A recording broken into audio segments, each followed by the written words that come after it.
Fala, gremista, tudo bem? Seja bem-vindo a mais um conteúdo aqui no canal. Que baita vitória do Grêmio. Grande resultado, 3 pontos importantíssimos que foram somados contra uma equipe que é muito complicado de jogar contra. O Palmeiras, mesmo desfalcado, tem muita qualidade. E não é só qualidade técnica. O Palmeiras tem uma equipe inteligente, uma equipe que segue à risca a estratégia do treinador, as ideias de um trabalho que já vem há muito tempo. O Palmeiras tem um time rápido, tem um time intenso, um time que não desiste nunca, que tem uma mentalidade muito forte. Então, por todos esses aspectos, é muito difícil jogar contra o Palmeiras, mesmo que eles estejam desfalcados. No primeiro tempo, o Grêmio sofreu muito, e sofreu muito pelas escolhas do técnico Mano Menezes. O Mano precisa enxergar aquilo que o campo está gritando para ele. O Grêmio contra o Vasco da Gama não teve o Edenilson, não por escolha do Mano, mas porque ele estava suspenso. E o Grêmio produziu, o Grêmio teve volume, o Grêmio foi protagonista e o Grêmio venceu com tranquilidade, fazendo gols e criando oportunidades, poderia ter vencido por mais. Pois o Edenilson retornou contra o Botafogo e o Grêmio jogou de uma forma mais recuada. O Grêmio joga de uma forma mais defensiva, que beira a covardia, para falar bem a real. Chega de ser um time acadelado. E eu reitero aqui, eu não estou falando sobre ser um time extremamente propositivo e responsável defensivamente, não. Mas o Grêmio tem que ser um time equilibrado. E se já é um absurdo a covardia fora de casa, em casa é ainda mais. Eu entendo que o Palmeiras é um bom time, acabei de destacar todas as virtudes do Palmeiras, mas se tu chamar esse Palmeiras pro teu campo, é pior. Até porque o Grêmio joga recuado e mesmo assim marca mal. O Grêmio joga recuado e mesmo assim oferece vários espaços para o adversário. O Palmeiras jogou tranquilo no primeiro tempo, o Grêmio com as linhas baixas, e mesmo assim o Palmeiras tendo espaço para triangular, para envolver o Grêmio, criando jogadas, perdeu oportunidades. O Palmeiras abriu o placar e merecia já há algum tempo estar ganhando o jogo. E depois poderia ter ampliado. O Grêmio conseguiu melhorar mesmo bem no final do primeiro tempo. Ali criou uma oportunidade e na segunda que criou, conseguiu fazer o gol e aí voltou para o jogo. Se não, teria tomado uma baita vaia na ida para o vestiário do intervalo, que seria merecidíssima. O Edenilson, gente, o Edenilson não pode ser titular do Grêmio, porque o Edenilson representa essa postura defensiva, porque é o meia que não é meia. E na boa, eu nem quero queimar o Edenilson. É muito mais um erro do Mano, porque ele está colocando o Edenilson a fazer algo que ele não sabe fazer. O Edenilson nunca foi meia armador e nunca vai ser, e o próprio Mano admitiu isso na entrevista coletiva após o jogo. O Edenilson era um segundo volante, um terceiro de meio, um cara que tinha como principal virtude a intensidade, que ele não tem mais. Hoje, como ele não é um cara rápido, como ele é um cara que não tem muita força física, e ele também não é um cara técnico, ele deixa a desejar. Ele é um cara que se entrega, ele é um cara que tenta, ele é um cara participativo, mas é um cara insuficiente, essa é a realidade. O Edenilson não pode, em hipótese alguma, ser titular do time do Grêmio. Ah, mas ele foi importante em algum momento, disse o Mano. Beleza, que legal, em algum momento ajudou. Hoje a gente não precisa mais dele. Hoje a gente tem um time muito mais estável. O Arthur segue sendo uma ilha no meio-campo do Grêmio. E, aliás, que jogador é o Arthur, né? Craque, outro nível, muito acima da média. Melhor do que disparadamente melhor do que todos os jogadores que atuaram na Arena na noite da terça-feira. Melhor que todos do Grêmio, melhor que todos do Palmeiras. Por que a seleção brasileira ainda não convocou o Arthur, hein? Será que é porque joga aqui no Sul? Será que é porque joga no Grêmio? Se estivesse no Flamengo, se estivesse no Corinthians ou no próprio Palmeiras, não tem nenhuma dúvida que já teria sido convocado. Ele é muito bom, pela qualidade, pela inteligência, é o dono do time do Grêmio, joga demais o Arthur. Só que ele é uma ilha no meio-campo, né? Ele é uma ilha no meio-campo.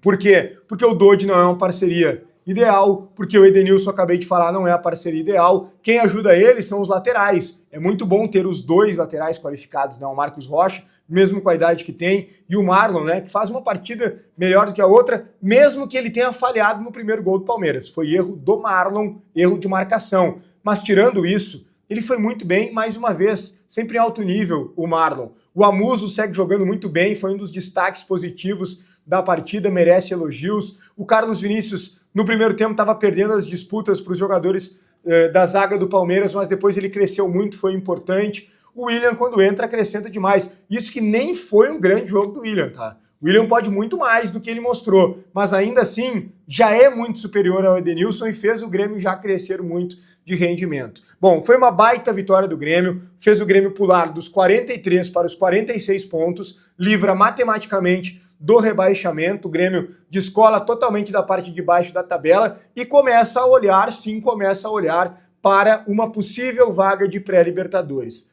Para isso, precisamos fazer a nossa parte e torcer. Fazer a nossa parte significa ganhar do Fluminense, e é muito possível, sim, ganhar do Fluminense na próxima rodada em casa, mesmo que o Grêmio tenha desfalques importantes. O Carlos Vinícius e o Amuso tomaram o terceiro cartão amarelo e não ficam à disposição desse jogo, mas o Grêmio terá o retorno do Gustavo Martins, e esse é um retorno bem importante. Bom, o Grêmio tem como ganhar do Fluminense e tem, obviamente, como ganhar do Sport na última rodada, mas não basta. Além de ganhar esses últimos 2 jogos, nós precisaremos ficar atentos na Copa do Brasil, porque ganhando os 2 jogos, muito provavelmente, o Grêmio terminará na 8ª posição do Campeonato Brasileiro.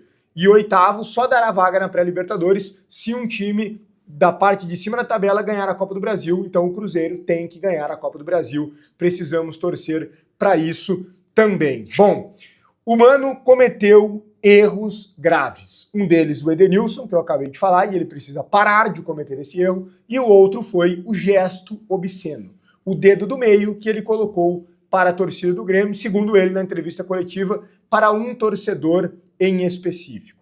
Vamos lá, gente. Eu não vou aqui demonizar o Mano por isso, mas eu acho que ele cometeu um erro grave, tá?